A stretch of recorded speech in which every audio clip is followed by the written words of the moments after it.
Hello viewers, welcome to my channel online classes. आज हम start कर रहे हैं क्लास 10th चैप्टर 8 जीव जनन कैसे करते हैं।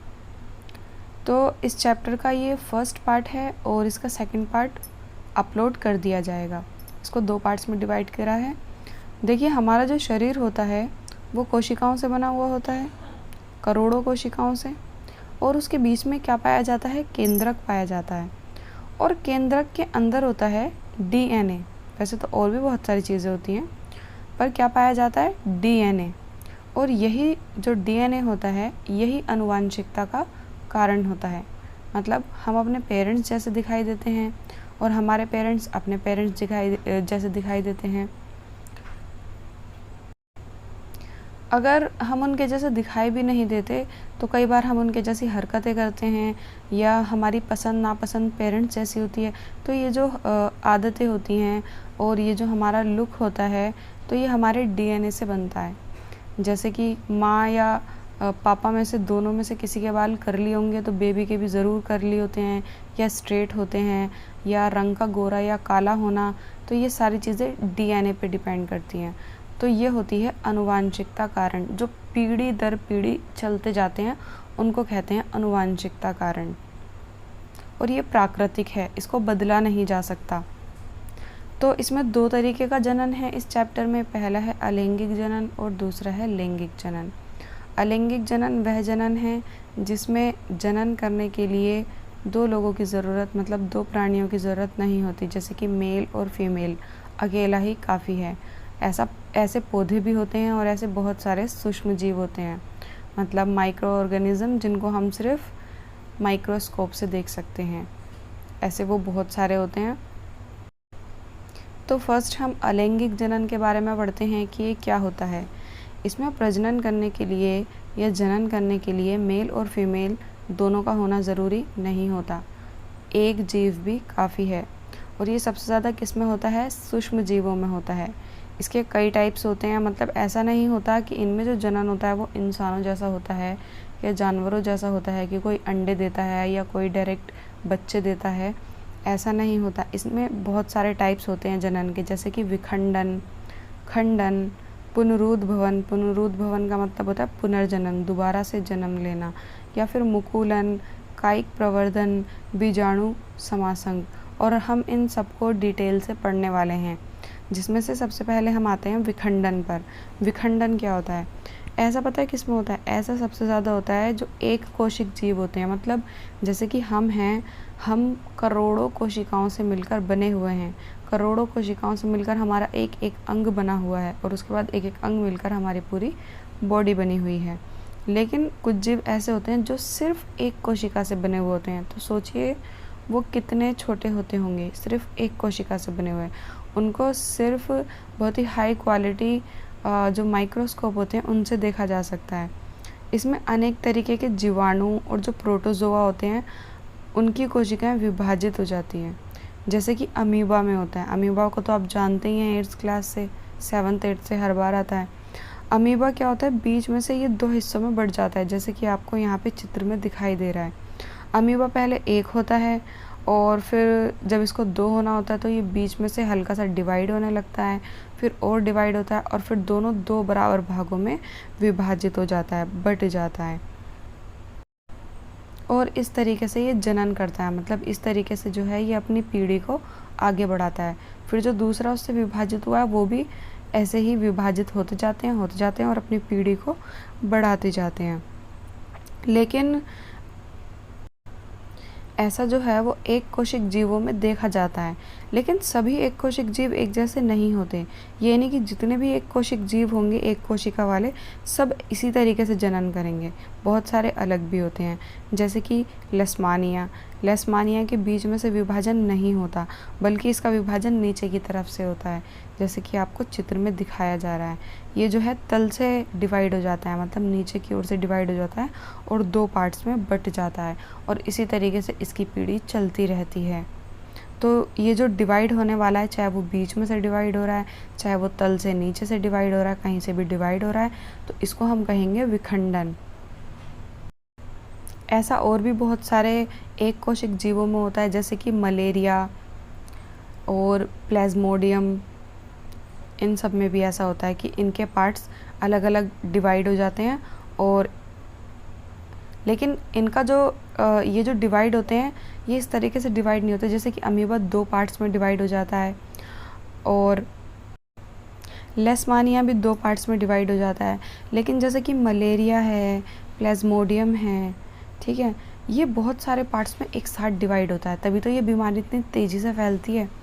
मतलब एक में से ही बहुत सारे एक साथ डिवाइड हो जाते हैं, जैसे कि एक में से ही 100-150 एक साथ बढ़ जाएंगे, फिर वो 100-150 और 100-150 बांट देंगे, ऐसा करके बड़ी तेज़ी से ये आगे बढ़ते हैं। तो इसको हम सिर्फ खंडन नहीं कहेंगे, ये भी खंडन का ही रूप है, लेकिन इसको हम कहेंगे बहुखंडन। बहुखंडन क्यों? क्योंकि ये एक साथ बहुत सारे पार्ट्स में डिवाइड हो रहा है, इसलिए बहुखंडन। खंडन का एक और बात है, वो ये है कि ये सरल संरचना वाले बहुकोशिक जीवों में ऐसा होता है, ठीक है। जो सरल संरचना वाले जो बहुकोशिक जीव होते हैं, मतलब जो एक कोशिका से ज़्यादा के बने होते हैं, उनमें खंडन कैसे होता है? जैसे कि स्पाइरोगायरा में ये पहले पूरा बन जाता है, जो स्पाइरोगायरा होता है वो पहले पूरा बड़ा हो जाता है, विकसित हो जाता है। जैसे कि मान लीजिए कोई इंसान बच्चे से पूरा वयस्क बन जाता है, जवान हो जाता है, ठीक है, उसी तरीके से ये पहले क्या होता है, पहले पूरा विकसित हो जाता है, पूरा बन जाता है और फिर छोटे छोटे टुकड़ों में बढ़ जाता है। जैसे अब यहाँ पे ध्यान देने वाली बात ये है कि जो बहुकोशिक जीव होते हैं उनमें ज़्यादातर इस तरीके का खंडन होता है कि वो पहले टुकड़ों में बढ़ जाते हैं और फिर उनके टुकड़े वापस उनके जैसे ही बन जाते हैं जिसके कि वो टुकड़े बने हैं। लेकिन सभी बहुकोशिक जीवों में ऐसा नहीं होता, सिर्फ कुछ में होता है और कुछ में नहीं।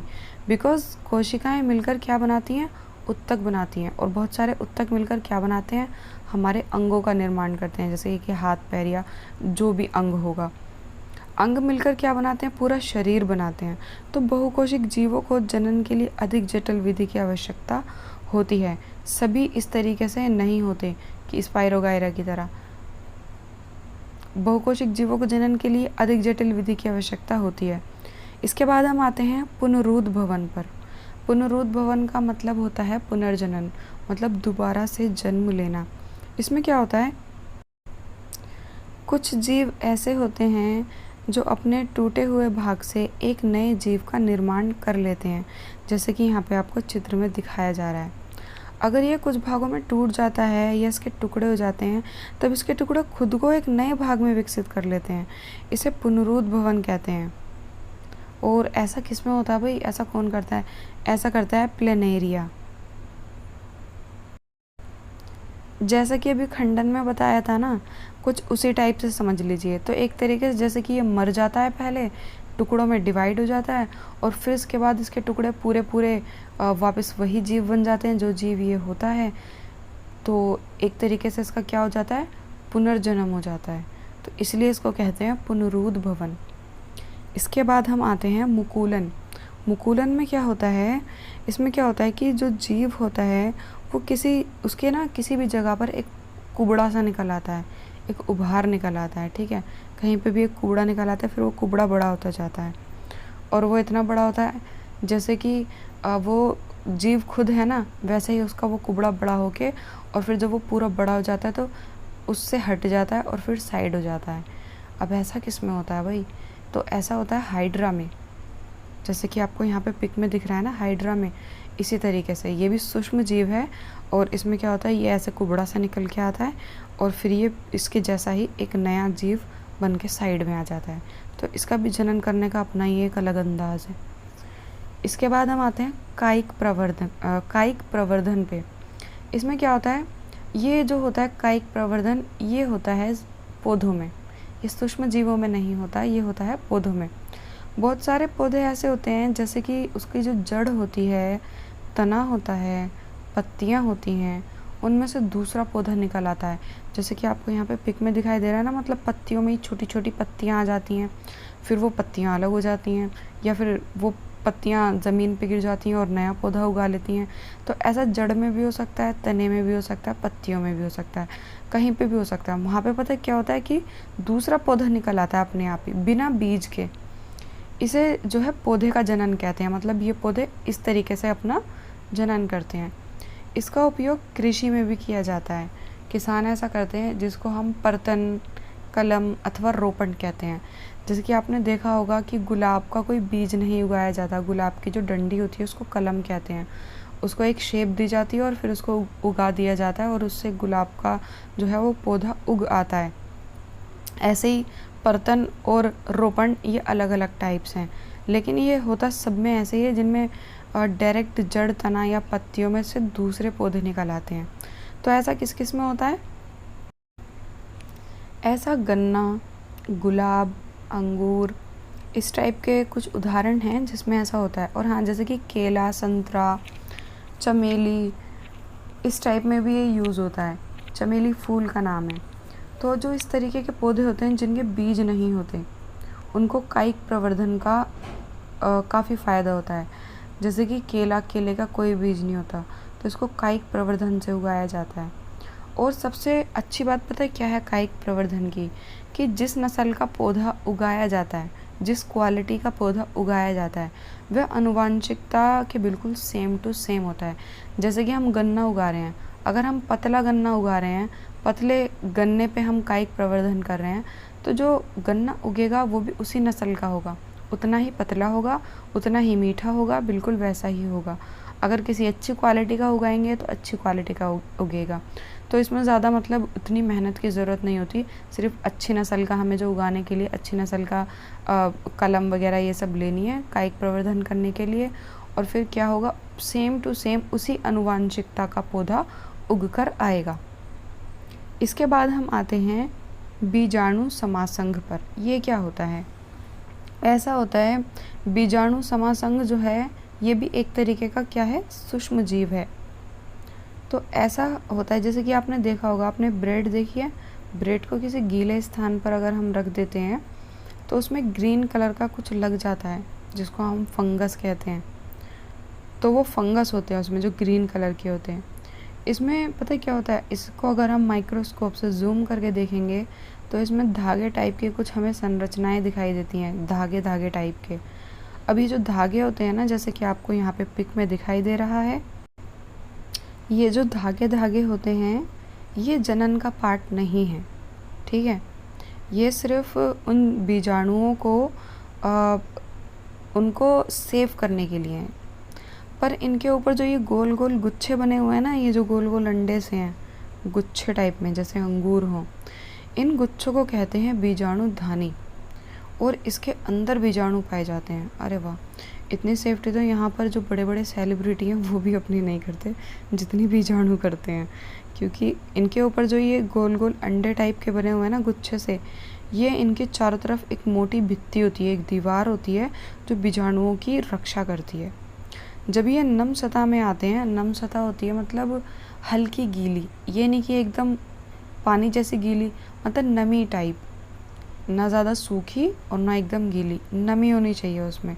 तो ये जब नम सतह में आते हैं तो तभी ये बढ़ने लगते हैं, मतलब ग्रो होने लगते हैं, क्योंकि फिर वो ग्रीन कलर हमें और ज़्यादा दिखाई देता है। आपने काई जमी हुई देखी है नालियों के आसपास या किसी भी घर में, जहाँ पर जैसे कि छत वगैरह पे बारिश का पानी भर जाता है तो वहाँ पे नमी आ जाती है, वहाँ पे भी वो काई जम जाती है। वही होता है बीजाणु समासंघ, उसी के बारे में हम ये बात कर रहे हैं। अभी तक हमने जितने भी टॉपिक्स पे बात की थी, ये सारे के सारे टॉपिक्स हैं अलैंगिक जनन के उदाहरण, जिसमें मेल और फीमेल की ज़रूरत नहीं होती, सिर्फ एकल प्राणी होता है, ठीक है, चाहे वो पौधा हो चाहे वो जीव हो। इसके बाद हम नेक्स्ट वीडियो में बात करेंगे लैंगिक जनन की।